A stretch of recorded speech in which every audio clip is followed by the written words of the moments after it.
Well, hello there. Look at what I got. I ordered a rearview mirror for my 41 Dodge, since I'm doing the windshield right now, which I'm slowly doing the windshield right now. I got in this box here is the plexiglass. I'm kind of doing a shortcut on the windshield. In order to get a piece that was 51 inches across, I'd have to buy a 4x8, and that was like $400. So what I did is I got two 2x4 pieces for quite a bit less money, 1/4 inch Lexan. And what I'm going to do is, and I also bought a piece, which I haven't got yet, of aluminum, looks like an I-beam. So what I'm going to do, I'm kind of cheat this for a temporary fix. But I'm going to take the windshield I have, the plexiglass I have, that's one big piece. It's a little narrow and short for what's inside the depth of the frame. But I'm going to, what my plans are, is I'm going to cut it in half, and I'm going to put right in the middle just a beam in the center for now. It won't affect the windshield. If I ever do find another piece of glass or anything, I can change it. But this frame is in, there goes Cat. It's in pretty rough shape. It's got some hairline cracks. The corners are pretty chewed out. So these are the two holes. There's two holes on each side that attach it to the hinges on the window frame of the truck. I'm going to use these L brackets, incorporate one of the holes, drill the other, and do the top up here to help support this, because it's in pretty rough shape. And that's why I wanted to stick with the Lexan. I could have got from out in Riverside, Street Rod Glass, could have cut me a piece of glass, but it'd be like 30 or 25, 27 pounds. And that's a lot of weight hanging off just these two bolts and bouncing around and stuff. So that's my plan. I'm gonna put the Lexan in there for now. It'll have a, like some of the later models, it'll just have a T in the middle. It'll just be a two-piece. I gotta clean this thing up. I got some JB Weld. Gonna try and fix some of these hairline cracks. And then I bought this mirror, which attaches to above on the big bar that goes across the top. I'm not sure exactly where, but either way, that'll be up there. And that way, when the window tilts forward, this still hangs down. So I think this was a total like 60 bucks, but decided to go with that. And when you use, instead of, there was like a ground plastic like you use for screen doors that was used in here to hold the plexiglass in. I'm going to go all out with some of this 3M glass seal, and I bought a few tubes of this when I was going to put a one-piece windshield on my 37. It glued in, so I got a couple of these tubes. I don't know, like 20 bucks a piece. So I'm going to put them to use on this. Just silicone it all the way around, squeeze it together. So haven't been much on the Dodge in a while. Kind of slowed down. I did do some work on my 37. I got the back door panels on both sides, and both windows are in with the power window units, and kind of got the rubber mat down. I'm going to start building the back seat. Went and got some steel for that just to start with. Got some plywood here to make the back panel. I put my speakers, and once I get that back piece done, then I can put the rear windows in. But I'm going to need an extra hand. I only got two, and that takes three. So that's the update. Keep you posted.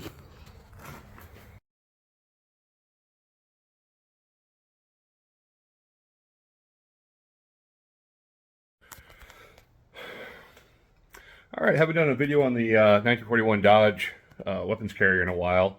Oddball. I've been kind of at a stalemate. I've been working on my 37 Ford here, getting the back windows in, and back seat, front seat, and the stereo all done. So I kind of at a standstill on this, so I decided to go back to work on the Dodge. And the weather's been raining. It's been really bad. So I don't really want to tear into the throwout bearing yet, which I got the throwout bearing sitting somewhere over there. That's going to be kind of a big chore. But I've been working on the front windshield. The original plexiglass that was, when I got it, was all pitted and scratched. And I said, okay, well, I'll replace it. Well, trying to find a piece of plexiglass that is, I think that's like 52 inches across. Very difficult. unless you want to buy a 4x8 sheet of plexiglass, or Lexan. Lexan is what I end up getting. I got some good Lexan, Polycarbonate or whatever it is. The good shit.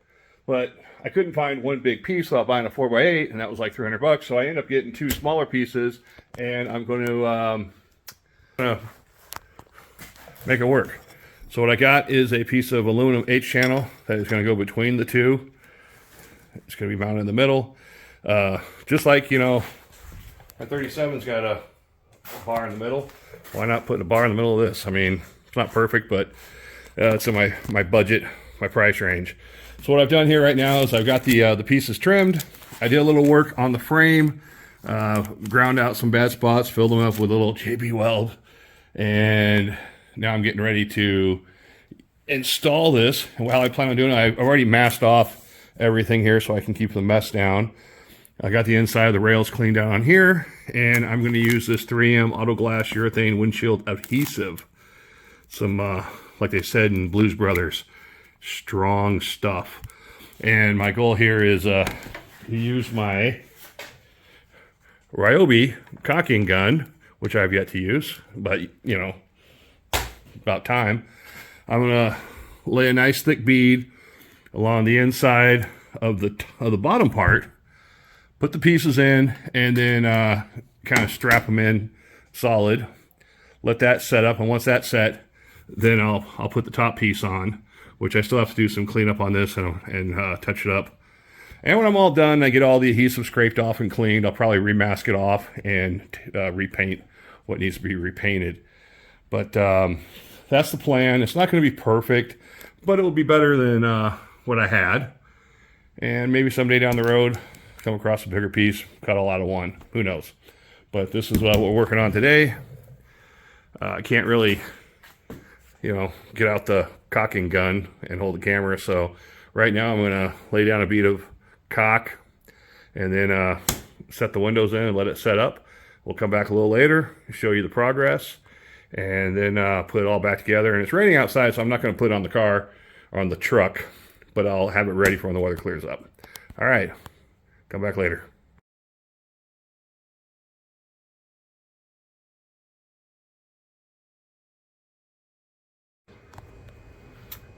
Okay, I'm back.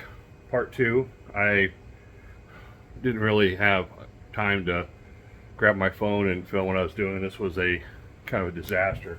I am really disappointed in my Ryobi cocking gun. I think either this stuff was too thick.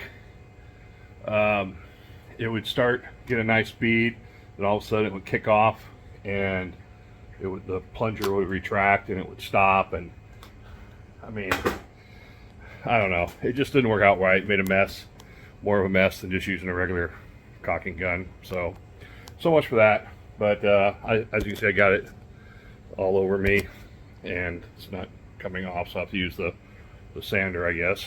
So, what's that? Oh, much better. So, let me spin the camera around. Doge. Go wide here. All right. I got it put back together. What I did is I put the window adhesive on the bottom half and the sides first, set the windows in. I got the centerpiece that I made out of aluminum. I wound up not using any caulking on it because it was just such a mess. And I had a really tight fit. I really measured that out so it would just barely fit in there. So worst case scenario, if I need to, I could put some clear silicone, you know, even all the way around. But this stuff is holding up really good. It feels real solid in there. So I took and I taped it off and I repainted it. I had to clean off a lot of the gunk that was on there. So I'll let this dry and then I'll take this off. I left the cover on plastic on here. So once this is all dry, I'll flip it over. I'll sand off the adhesive where it got on the frame on that side and then hit it with some camouflage. And then I'll just sit on my couch and wait for, I don't know, next weekend, the weekend after, when I get back to work on the Doge. But I gotta get back to work on this again. The carburetor's been sitting too long and they're all gummed up. So now I gotta get new plungers. And they're Stromberg 97s. There's not much to them. It's like 2 gaskets and a plunger. So, but still, it's $30 a carburetor to rebuild. Always something. So, All right. I probably won't throw this all together until I get it back on the truck. And that's it. Thanks for watching.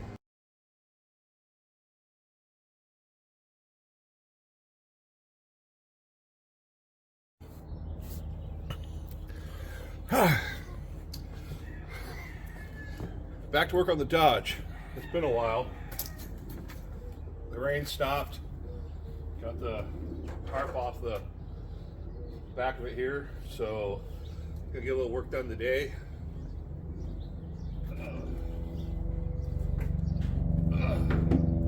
See what I got here. Don't fall. Oh, the windshield.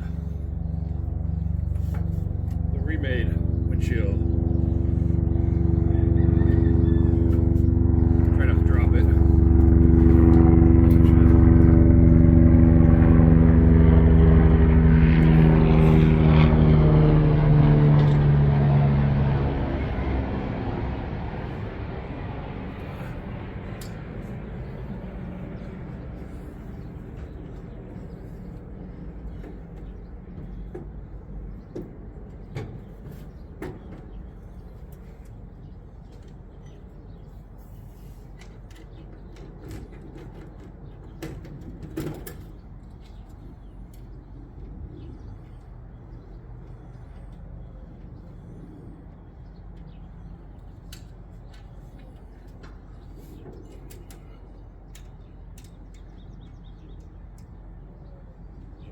Right there. Get this side on. Probably need longer screws, but I'm using what I got.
Well, I'm going to speed up past some of this because I brought the wrong wrenches out.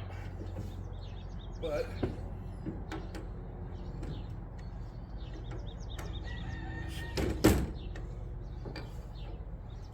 good enough to get it.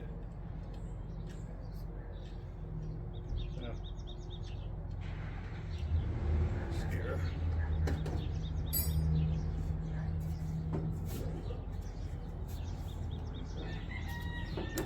There we go.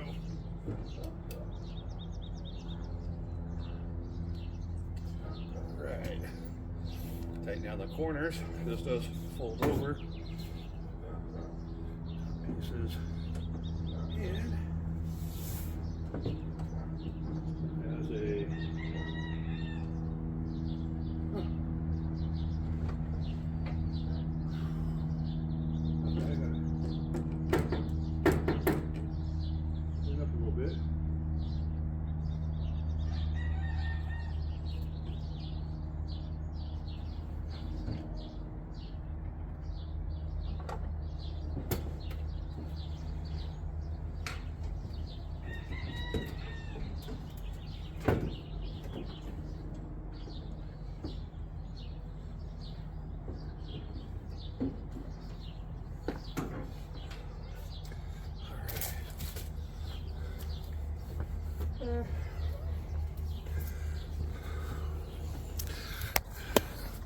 as I point out in previous videos, I couldn't get a sheet big enough, so I put that little bar in the middle, which you hardly notice, but I gotta get a razor blade and clean up some of the caulking around there, but it's still a lot clearer than the other one was on there, so I call it a win-win.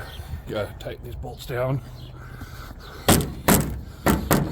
See, it's a little loose, but yeah, looking good. Then I've got to take these seats out. Got some other seats I'm putting in, pull the transmission, and off to the next part of this project. So the windshield is done. Just got to tighten it up. Oh, and I did add a mirror, rearview mirror. See that? You can see what's behind you. So cool extra that I throw on there. So all right, that's it for the Dodge today. I got a couple of videos I got to edit together with this, the process, and wrap it up and get ready for the next stage of this project.